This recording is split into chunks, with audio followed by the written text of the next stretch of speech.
Hi everyone, it's Suey. It's been a while since I've done a video.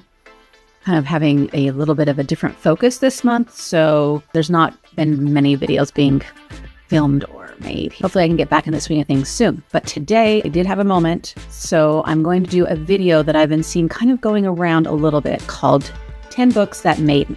I've seen this on, I think, Criminali's first, and Pat, Book Chat with Pat, and Brian at Bookish Section, and also Stewart Griffin. There's probably been some other people that have done it, but those are the ones that I've seen kind of in my face, you know?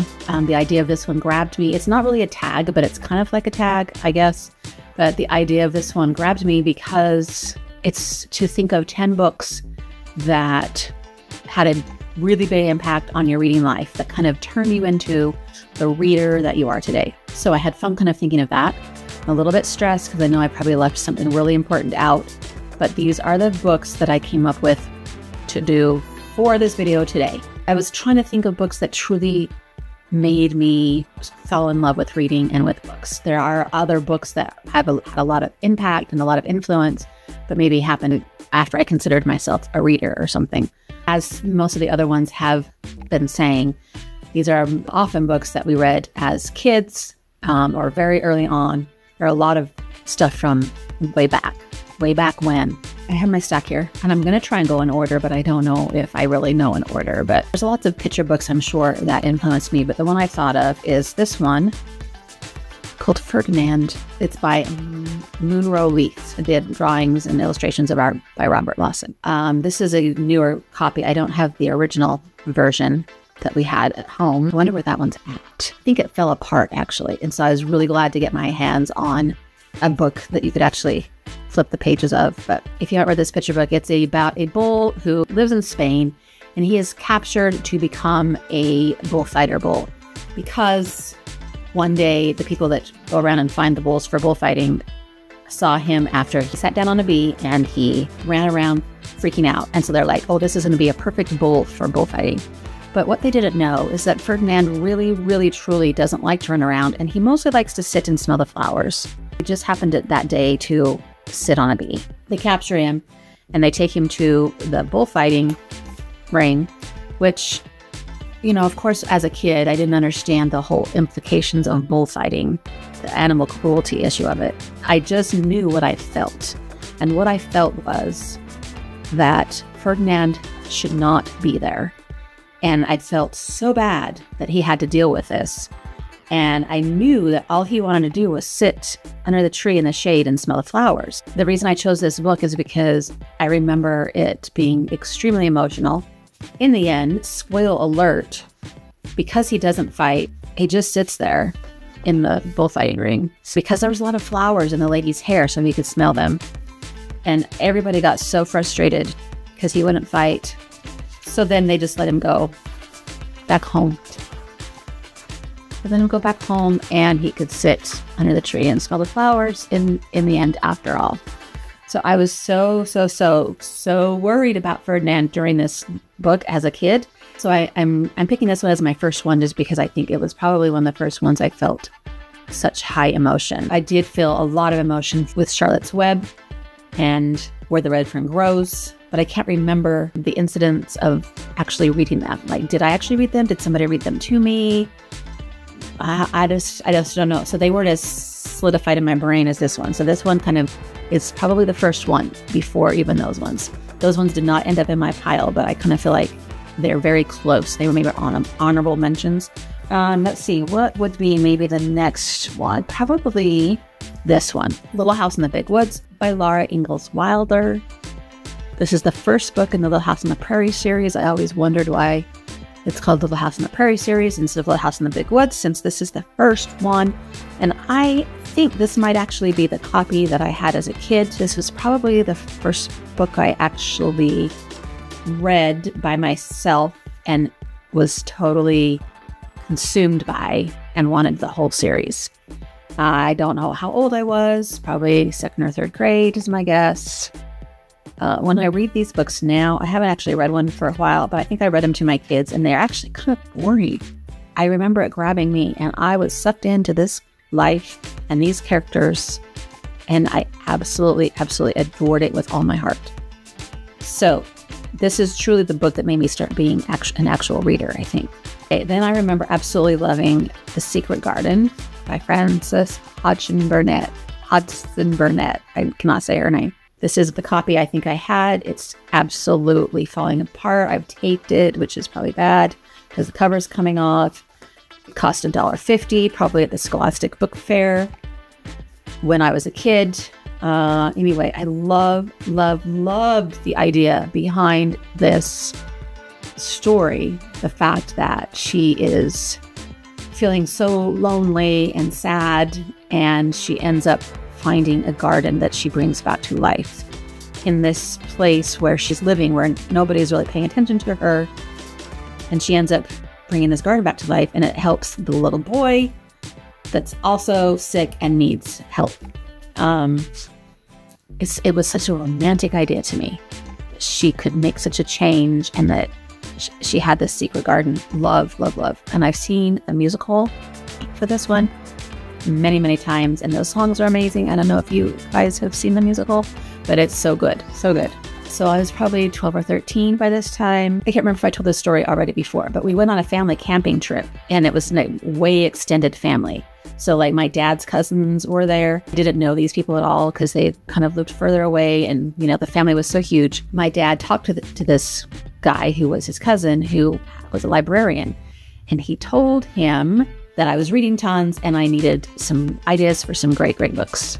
And this guy wrote down on a piece of paper, which I saved for a long time. In fact, when I was thinking about this video, I wondered what happened to that piece of paper, because I saved it forever. It's probably somewhere still. I don't know. Anyway, he wrote down a list of maybe 15 books that he recommended, and most of them were Newbery Medal and Newbery Honor books of around that day time period, which was in the 70s. So then I went and devoured all those books and loved them all pretty much. One of them that was on that list, I'm pretty sure this was on that list, was Island of the Blue Dolphins by Scott, which I've read several times since then, read it with my kids, and I really love this one so much. It's a survival story when this girl gets left on the island after her people sail away, and so she has to survive. And as a 13-year-old or however old I was reading this, it was just fascinating to me. This one's always been a favorite, and I love to reread it. When I was in the 8th grade, I think I've told this story before in some other tag videos or whatever, we were supposed to read for 10 minutes before the class started in our English class. And I had ended up with this copy, this exact one, of Great Expectations. This one is also cover coming off. It's taped, very hashed. But I hauled this book with me pretty much the whole year. I don't know how long it took me. And read it. This book, unabridged. And I read it 10 minutes at a time before English class started. And I did not understand pretty much a word of it. But I was so proud of myself. I knew it was a grown-up, big classic book, and I just didn't understand what I was reading. Since then, I've reread this probably twice maybe, and absolutely loved it. And I laugh at my 8th grade self trying so hard to read and understand it. In 9th grade, we read A Tale of Two Cities, which I went completely ballistic for, and absolutely was consumed by A Tale of Two Cities. Probably because I also watched the PBS version of Tale of Two Cities that has Chris Sarandon as Charles Darnay and Sidney Carton. I was consumed with that. Anyway, but this one started it. This was before in the first one. And I love my beat up old copy so much. And just knowing that me of the past was hauling around this exact book and reading it for 10 minutes every day kind of blows my mind. Right about that time, I probably read Anne of Green Gables, which is one of my all-time favorite books. You guys know that I refer to this book a lot. Favorite characters, favorite couple, favorite so many things. Place I want to be, place I want to visit. Everything about this book is a favorite. So I had to include it. I do not remember how old I was when I actually read it. Teenager. I just know that much. And I was just swooning over all the parts. When I got a little bit older, so we're talking probably high school age-ish, I started reading Mary Stewart books, and I don't have The Crystal Cave. I have The Last Enchantment, which is the third book in the series. But the series starts out with The Crystal Cave, which I absolutely adored because I fell in love with Merlin and King Arthur and have loved them to this very day. And I love all the different versions, all the different variations, all the movies, all the musicals, everything that has to do with King Arthur and Merlin. And I haven't really talked about this much on the channel, have I? But doing this made me think about how much I devoured these Mary Stewart books. And shortly after, I also discovered Anya Seton books. I was also going to say Phyllis A. Whitney books. Phyllis A. Whitney books and Mary Stewart books were probably when I was an older teenager. There was no such thing as young adult back in the day. These were my young adult books. Probably when I was a little older, like maybe early 20s. I found Anya Seton and devoured all her books. These ones have sort of a mysterious, gothic-y, romantic suspense, and so does Phyllis A. Whitney. So I loved that as an older teenager and like early 20s. And I remember going to the library and just getting every book by these authors. And also Ender's Game. That's probably around the same time as this one too. By Orson Scott Card. I know he's a little weird. He's a little weird, but he writes some amazing, amazing books. And Ender's Game was one of the first books where I realized an author could be writing about something and you think you're reading about one thing, but then there's this huge, spoiler alert, twist at the end where you realize, probably, I'm guessing most of you have read Ender's Game. If you haven't, please go read it. So good. Anyway, where the author can mess with you, basically, is what I was going to say for this book. That's the first time that I realized that things are not always what they seem, and authors can play and make you crazy, play with your brain. And that I found to be so cool. This is number 10. I think I'm counting right.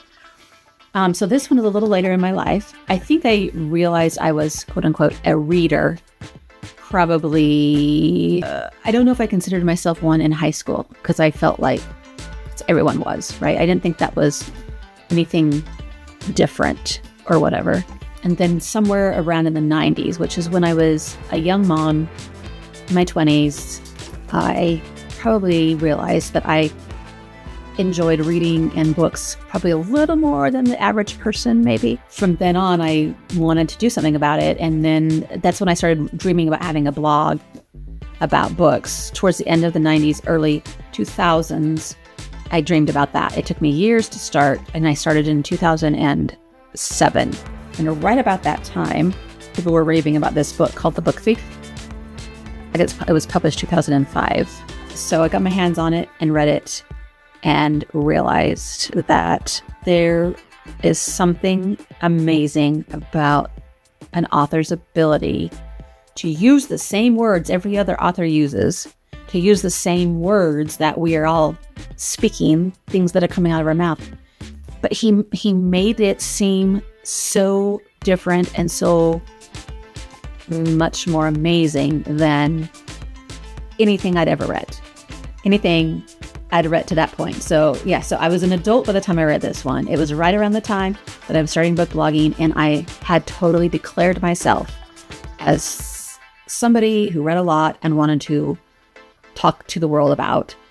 I was tired of hiding the fact that I read, because I did that for about 10 years, because I was worried people thought I was weird. So somewhere in that area, I realized that my love for books was above and beyond. And then this one came along. This is one of the first books I blogged about, like I was saying. And ever since then, it's sort of been my go-to favorite book. Lots and lots of other books I love. I've talked about Pride and Prejudice a lot. I didn't bring that one up to talk about tons of other classics. But this one's sort of the pinnacle of all of them. And like I said, I was already a reader when I read this one, but it still has done something to me. It has made me something. I don't know how to articulate what it's done for me and made me reading wise, but it's done something. I don't know. So I'm going to end on that one. I think that's 10. Did I get them all? I hope you've enjoyed finding out what books are so important in my life and have been part of my journey of discovering reading and declaring myself a reader. You want to do this one. It's not, like I said, not technically your tag, so I'm not going to tag anyone, but I would love to know what 10 books you would put on your list. So go for it. Until next time, happy reading. Bye.